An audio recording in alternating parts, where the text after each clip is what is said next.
Our first reading is from Ephesians chapter 2, reading verse 1 through 10.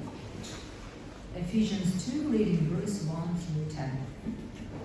As for you were dead in your transgressions and sins, in which you used to live when you followed the ways of this world and of the ruler of the kingdom of the air, the Spirit who is now at work in those who are disobedient. All of us also lived among them at one time, gratifying the cravings of our flesh and following its desires and thoughts. Like the rest, we were by nature deserving of wrath. But because of His great love for us, God, who is rich in mercy, made us alive with Christ, even when we were dead in transgressions. It is by grace you have been saved. And God raised us up with Christ and seated us with Him in the heavenly realms in Christ Jesus, in order that in the coming ages He might show the incomparable riches of His grace, expressed in His kindness to us in Christ Jesus. For it is by grace you have been saved, through faith, and this is not from yourselves, it is the gift of God, not by works, so that no one can boast. For we are God's handiwork, created in Christ Jesus to do good works, which God prepared in advance for us to do. Our second reading comes from the book of Deuteronomy chapter 7, verses 6 to 8. Deuteronomy chapter 7, verses 6 to 8. For you are the people holy to the Lord your God.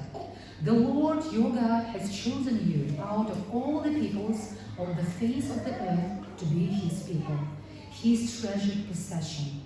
The Lord did not set His affection on you and choose you because you were more numerous than other peoples, for you were the fewest of all peoples. But it was because the Lord loved you and kept the oath He swore to your ancestors that He brought you out of with a mighty hand and redeemed you from the land of slavery, from the power of Pharaoh, king of Egypt. Our third reading comes from the book of Titus, chapter 3, verses 5 to 8. Book Titus, chapter 3, verses 5 to 8. He saved us, not because of righteous things we had done, but because of His mercy. He saved us through the washing of rebirth and renewal by the Holy Spirit, whom He poured out on us generously through Jesus Christ our Savior, so that having been justified by His grace, we might become heirs having the hope of eternal life. This is a trustworthy saying, and I want you to stress these things, so that those who have trusted in God may be careful to devote themselves to doing what is good. These things are excellent and profitable for everyone. This is the word of the Lord. Thanks be to God.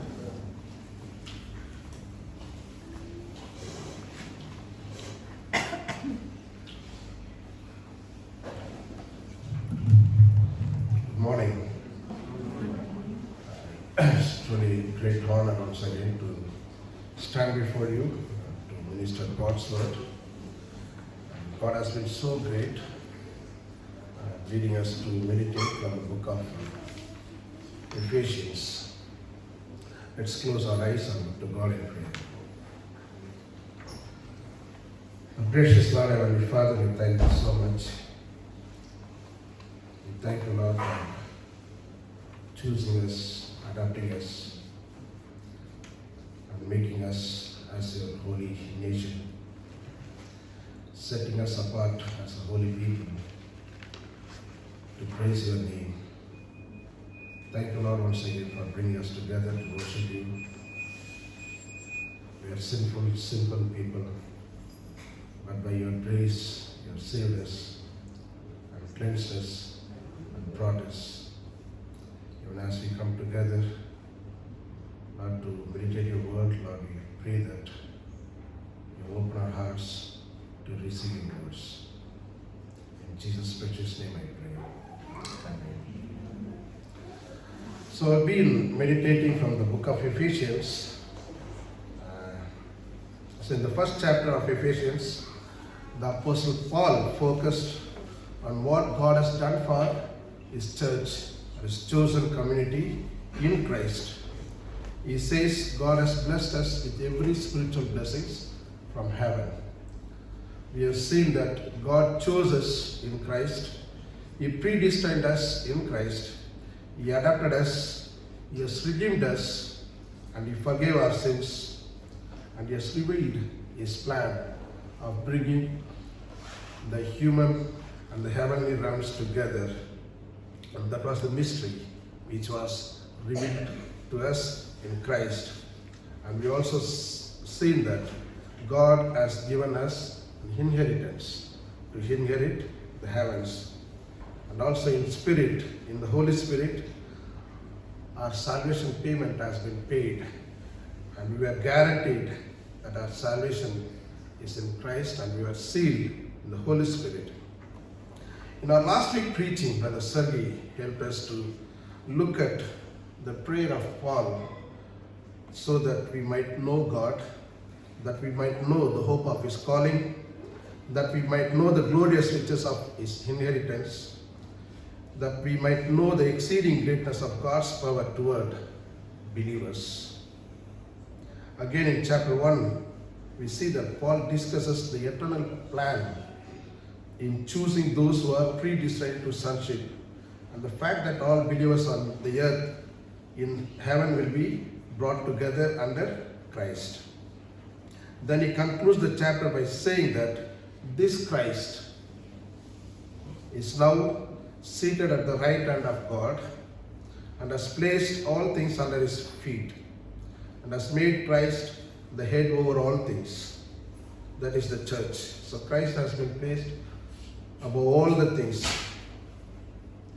So if we summarize this, the chapter 1 is all about God's power in Christ, how God manifested His power in Christ.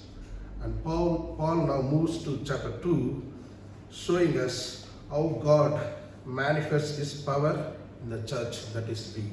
So in first chapter 1, God's power is manifested in Christ, and chapter 2, Paul is helping us to see how this power of God is being manifested in the church, that is us.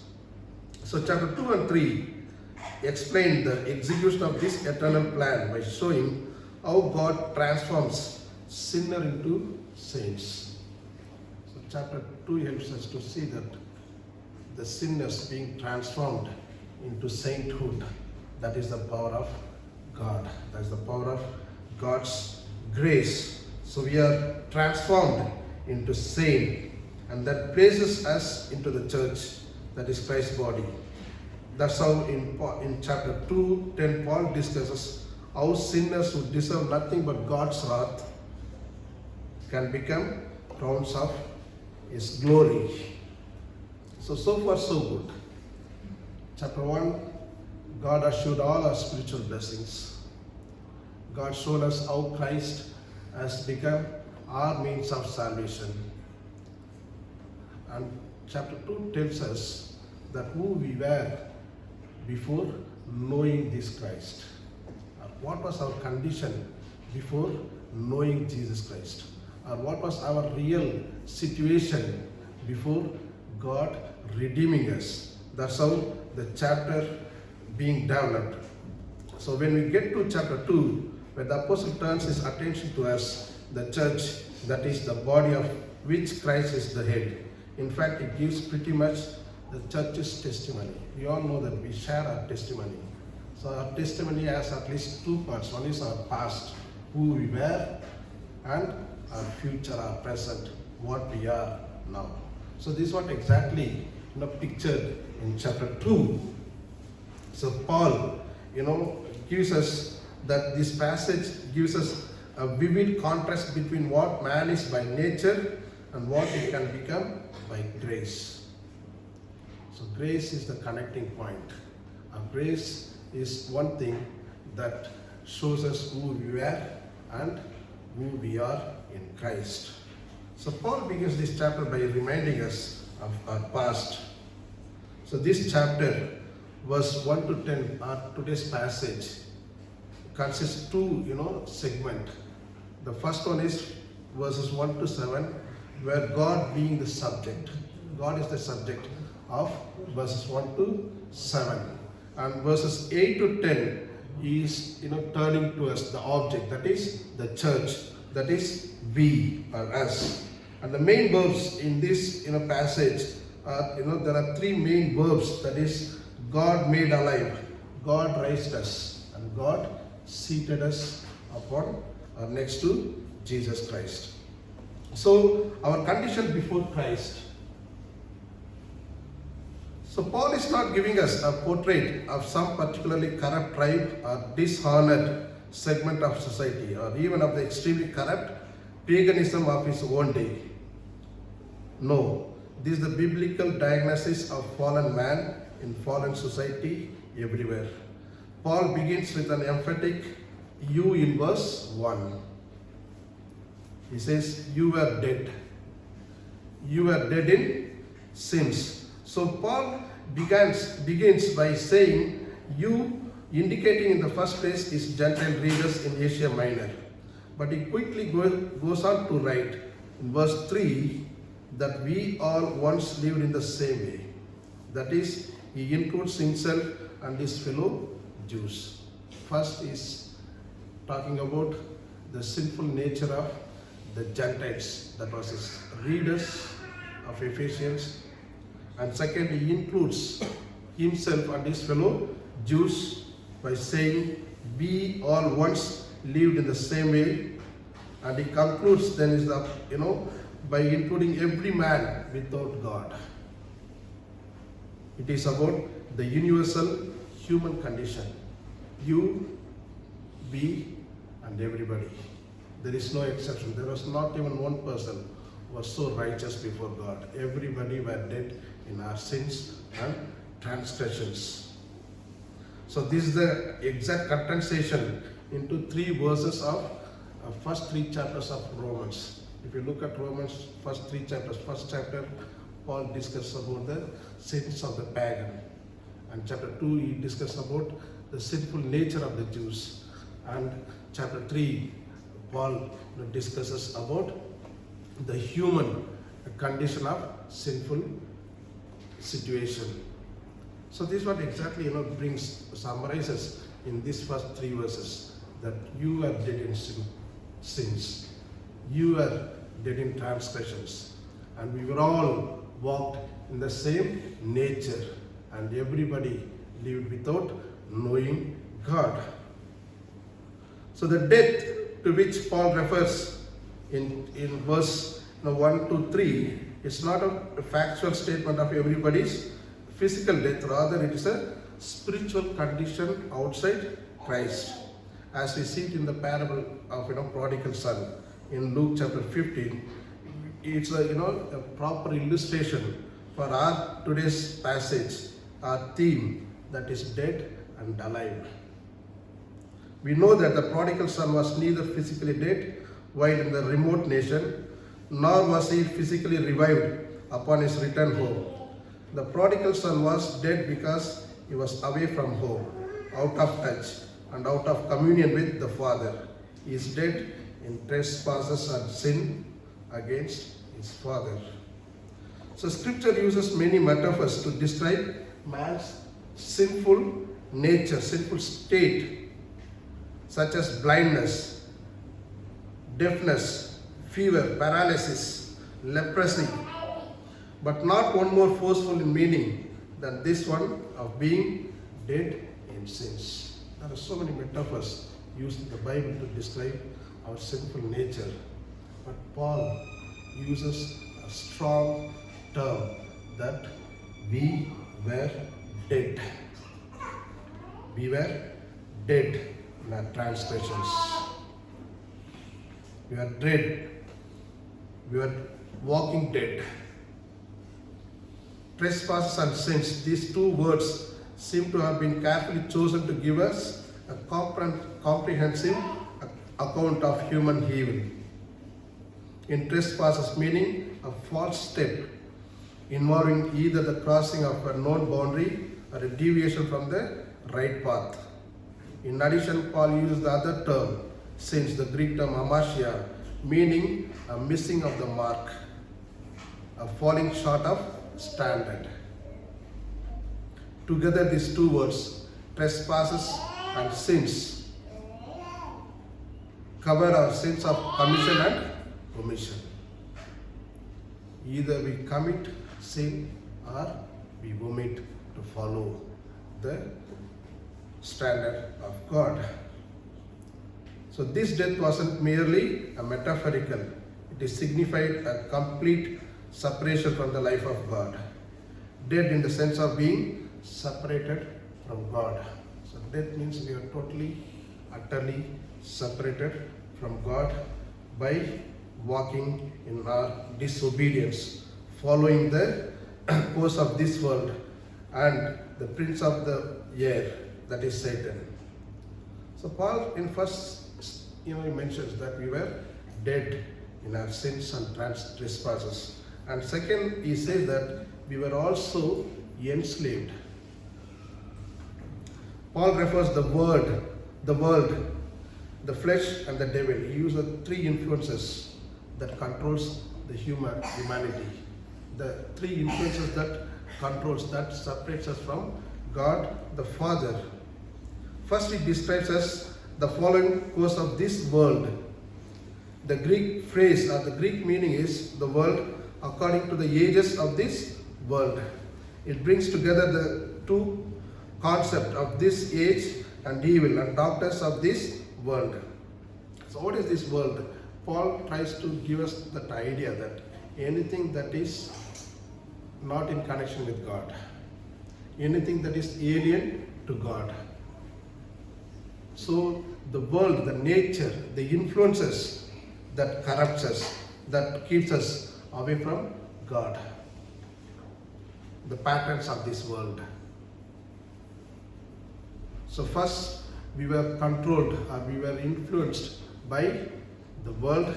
And second, Paul goes on to say that we were captivated by the devil, who is named as the prince of the power of the air, or the ruler of the kingdom of the air.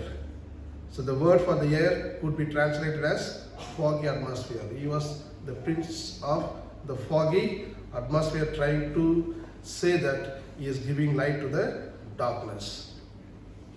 So we are controlled by the world, second the devil, and the third influence is our own flesh.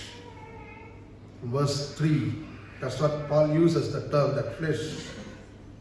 It is not the fabric which covers our skeleton, but our fallen self-centered nature. Fallen self-centered human nature. Its passions. So the passions of the flesh. So what does Paul try to say? That before knowing Jesus Christ, or before Jesus Christ set us free, we were enslaved by the world. It is the patterns of the world and our flesh and the devil. So we were subject to oppressive influence from both within and without. Outside was the world, inside was the flesh, and this is how John Stott puts it into his sentence, that we were in the control of outside the world, inside our flesh, beyond these both the devil. So before our conversions, if you look at Bible, we can't see that no one is so righteous. Everybody was sinful in their nature before their conversion. They were all sinners. In Acts chapter 2 verse 5, we see that thousands of people, devoted men gathered in Jerusalem. They were not so righteous people. They were all so devoted. They are God-fearing people, but yet they were dead because they did not know Christ. And in Acts chapter 8, we also see that the Ethiopian eunuch was a God-fearing person, but yet he was dead.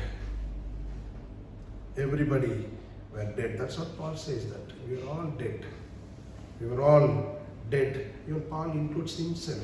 So pious, the Pharisee, the man who was so zealous for for his own religion, says that I am the worst sinner. I am the worst sinner. I was dead in my sins and transgressions. So we were dead, we were enslaved, and Paul has to say one more thing, that we were condemned.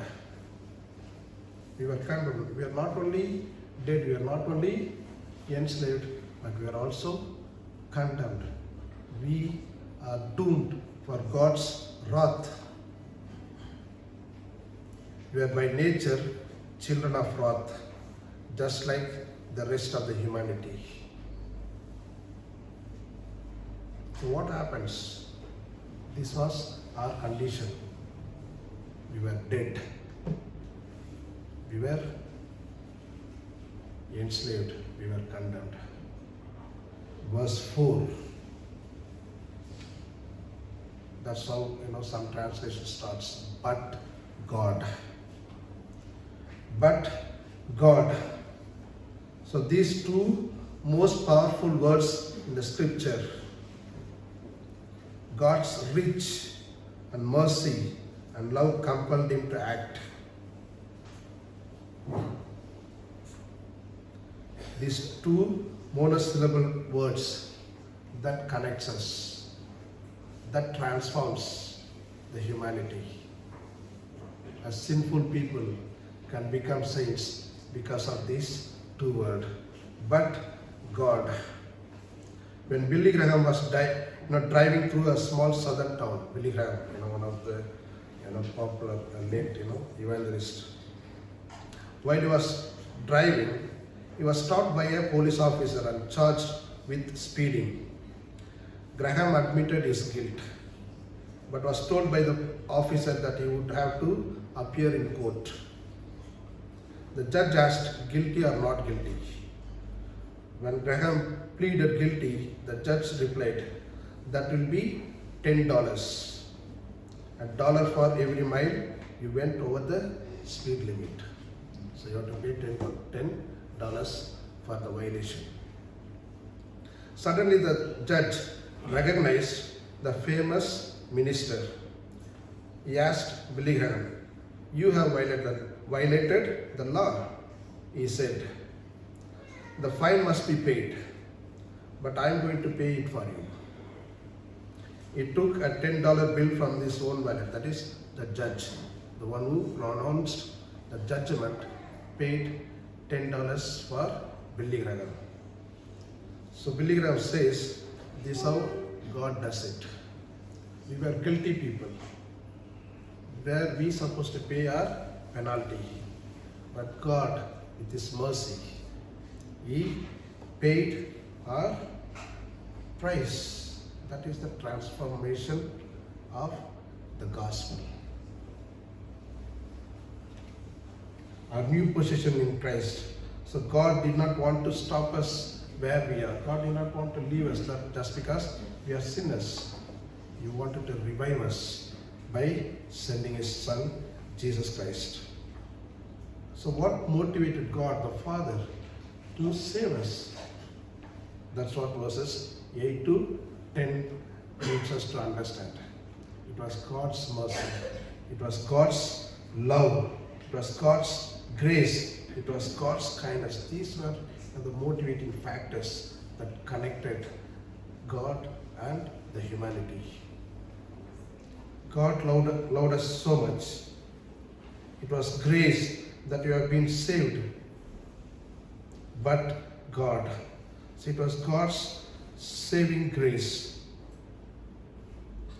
In Deuteronomy chapter 7 verses 6 to 8 we see that we can consider this as one of the Old Testament best example to look at what is salvation is all about. So why did God favor Israel over all other people on earth? What was the reason behind God's naming them as my chosen, my elected? Moses gives us an answer. In Deuteronomy chapter 7 verses 6 to 8. The Lord your God has chosen you to be a people for His treasured possession out of all the peoples who are on the face of the earth. It was not because you were more in number. God did not choose them because they were more in numbers. We know that these people are unable to rescue themselves from the clutches of Pharaoh. They were trying nearly 430 years. They were trying aloud. They were looking for a salvation. So God did not, redeem them because they were more in numbers.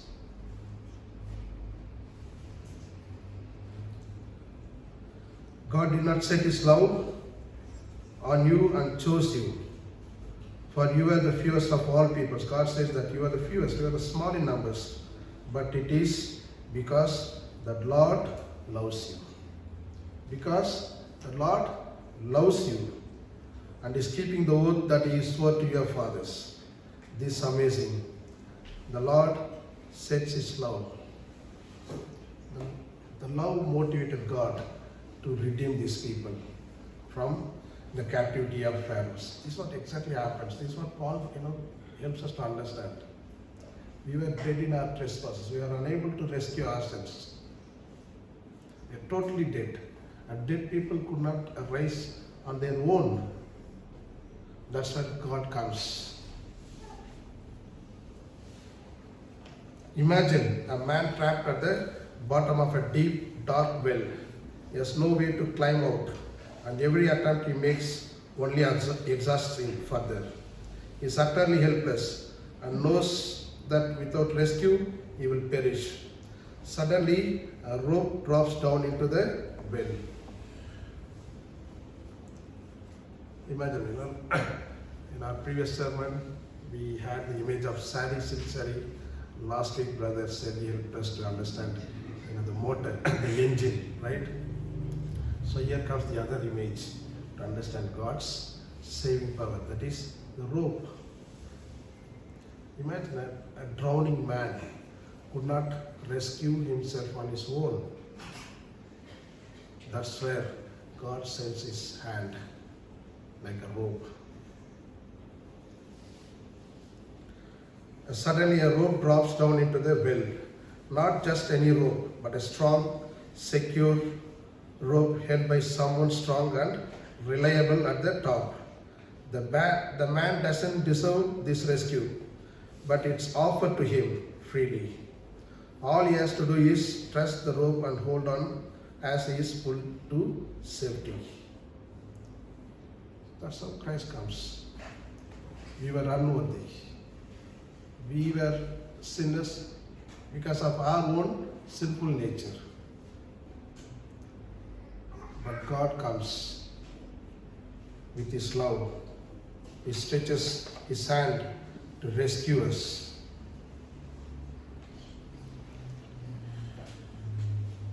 And what is the purpose? The motive was God's love. But the purpose, Paul says in verse 9 and 10. 9 and 10 he says, not the result of works, so that no one may boast, for we are what He has made us, created in Christ Jesus for good works, which God prepared beforehand to be our way of life. So look at that. Paul says, your salvation is not because of your own merits. Your salvation is not because of your own efforts or your own works. You did not deserve anything for your salvation, but it is purely because of God's grace. But you are saved to do good works. You are created for the very purpose of doing good works. If you look at other perspectives, world religious perspectives, we have to do everything on our own efforts in order to save ourselves. Whereas Christ, the Bible says that salvation is not the result of your good works. Rather, good works must be the result of your salvation. You are created for the very purpose of doing good works. That good works, Paul develops in the coming chapters, chapter 4 and 5, that we need to walk in unity, walk in holiness, walk in love, walk in wisdom. we are created to do good works. We are not saved because of good works. We are created, we are saved for the very purpose of doing good works. Let me conclude by stating a powerful illustration that we find in the life and person of John Newton, the author of The Amazing Grace. The hymn Amazing Grace. This word, inscribed, mentioned on the tomb of John Newton. It says, John Newton, clerk, once an infidel and libertine, a servant of slavers in Africa, was by the rich mercy of our Lord and Savior Jesus Christ preserved, restored, pardoned, and appointed to preach the faith he had so long labored to destroy. Those words were written by John Newton himself, and they are testimony to God's transforming power. After years as a hardened slave trader, Newton met Jesus Christ, and his life was dramatically turned around. Throughout his years of ministry, God's amazing grace remained central to his thinking. When it was suggested he retired at the age of 82 due to poor health and failing memory. He responded when he was asked to retire. In his deathbed, this is what John Newton said: "My memory is nearly gone, but I remember two things. My memory is, nearly getting fade, but I remember two things. That is, that I am a great sinner, and Christ is a great Savior. I'm a great sinner." If you read the biography of John Newton, a slave trader was saved. He says that he was the wretched sinner. He says, "I'm a great sinner, and Christ the great Savior." If you look at his later stages, he was one of the instrument and one of the person who can influence the parliamentarian, the William Wilberforce, the British parliamentarian, William Wilberforce, to stand against, to eradicate the slave system. That was the good deed, good works. It's not that we saved and coming and sitting and worshiping God. So everything is praise God. Thank God that we are saved. But what must be the result? What God expects us from? He expects us to do good works, good deeds. John Newton was standing against the slave system once he was part of it.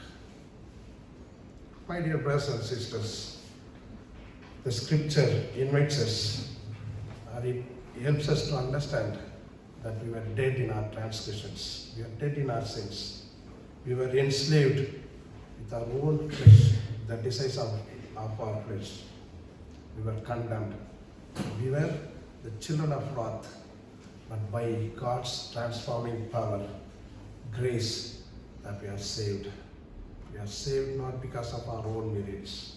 We got nothing to boast ourselves that we are saved on the basis of my merit. Nothing.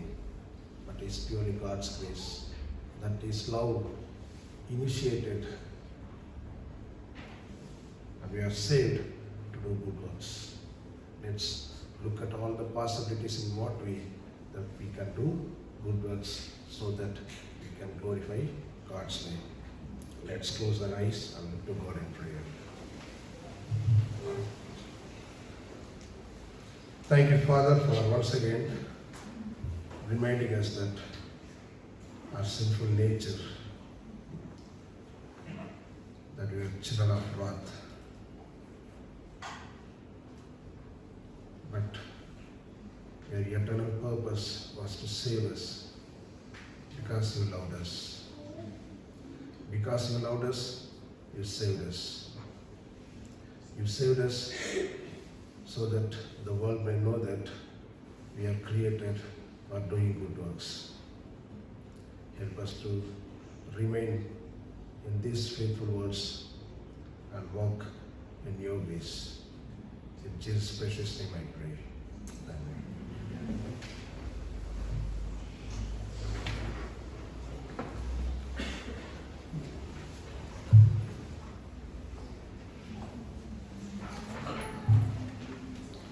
So let's prepare for our communion service. So this is the invitation to the Lord's table. Communion or the Lord's Supper, breaking of bread, the Eucharist, was instituted by the Lord Jesus as a physical reminder of the new covenant in His blood. The bread represents His body and the wine symbolizes His blood. It is a memorial looking backwards at His sacrificial death and a celebration looking forward to His glorious return. At ICB, we welcome anyone to the Lord's table who is in good standing with their own church, loves the Lord Jesus, and is in good fellowship with their Christian brothers and sisters. If you are not yet following Jesus, please do not come for communion, but rather stay in your seat. Let us confess our sin, knowing that if we claim to be without sin, we deceive ourselves and the truth is not in us. But if we confess our sins, God is faithful and just and will forgive us our sins and purify us from all unrighteousness. And we also are assured that blessed is the one whose transgressions are forgiven, whose sins are covered. Blessed is the one whose sin the Lord does not count against them, and in whose spirit is no deceit. Let us examine ourselves before the Lord and confess our sin and seek the Lord's forgiveness. Almighty God, to whom all hearts are open, all desires known, and from whom no secrets are hidden, cleanse the thoughts of our hearts by the inspiration of your Holy Spirit, that we may perfectly love you and worthily magnify your holy name, through Christ our Lord. Amen. The Lord Jesus, on the night He was betrayed, took bread, and when He had given thanks, He broke it and said, "This is my body, which is for you. Do this in remembrance of me." In the same way, after supper, He took the cup, saying, "This cup is new covenant in my blood. Do this whenever you drink it in remembrance of me. For whenever you eat this bread and drink this cup, you proclaim the Lord's death until He comes." This is the new covenant was promised by the prophet Jeremiah. "I will put my law within them, and I will write it upon their hearts, and I will be their God, and they will be my people. And no longer shall each man teach his neighbor and each his brother, saying, 'Know the Lord,' for they shall all know me, from the least of them to the greatest, says the Lord. For I will forgive their iniquity, and I will remember their sins no more." Therefore, brothers and sisters, since we have confidence to enter the most holy place by the blood of Jesus, by a new and living way opened for us through the curtain, that is His body, and since we have great priest over the house of God, let us draw near to God with a sincere heart and with the full assurance that faith brings, having our hearts sprinkled to cleanse us from a guilty conscience, and having our bodies washed with pure water. Let us hold unwaveringly to the hope we profess, for He who promised is faithful. Let us take this simple food, bread and wine, and remember the sacrifice our Lord Jesus Christ made of Himself for our salvation. Let us rejoice in His abundant grace, poured out by His Holy Spirit, and let us bow before the throne of God, the Father, in adoration and worship. Let's pray. Father God, we once again thank You for Your Son, Jesus Christ, who died on the cross. Thank You, Father, for the new covenant that was made for us through the death and resurrection of Your Son, Jesus Christ. Lord, even as we take part in the communion, You be with us and cleanse us and help us to remember Your coming in our lives, O Lord. In Jesus' name I pray. Brothers and